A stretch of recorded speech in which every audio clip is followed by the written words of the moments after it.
শীতকাল মানেই পিঠে আর হচ্ছে কড়াইশুঁটি, গরম গরম কচুরি।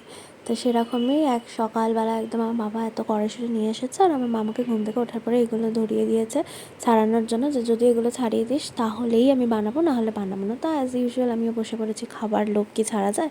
তো যাই হোক, এখানে কড়াইশুঁটি ছাড়ানো হয়ে গেছে, আর তারপরে মা তো পুর বানিয়ে নিয়েছে, তো সেটার ভিডিও করা হয়নি। তো সেটা তো তোমরা জানো কীভাবে বানাতে আশা করি। তো তারপরে এখানে আমি যখন এলাম তখন দেখলাম মা অলরেডি পুরগুলো ভরছে আর গরম গরম একদম ভাজবে, আর এখানে ভাজা স্টার্ট হয়ে গেছে। মানে দারুণ লাগে এই ফুলকো ফুলকো গরম গরম কড়াই থেকে নামানোর পরে লুচি হোক কচুরি হোক, এই সব খাওয়ার টেস্টই আলাদা। আর আমি তো মোটামুটি যখন লুচি কচুরি এইসব ভাজা হয় মোটামুটি রান্নাঘরে আশপাশেই থাকার চেষ্টা করি, যাতে একদম কড়াই থেকে নামলেই গরম গরম চলে আসে আমার থালায়। আর এখানে হচ্ছে একদম ঝাল ঝাল করে টমেটো দিয়ে আলু দিয়ে তরকারি, কড়াইশুঁটি দিয়ে। কড়াইশুঁটি is mandatory in winters for every Bengalis.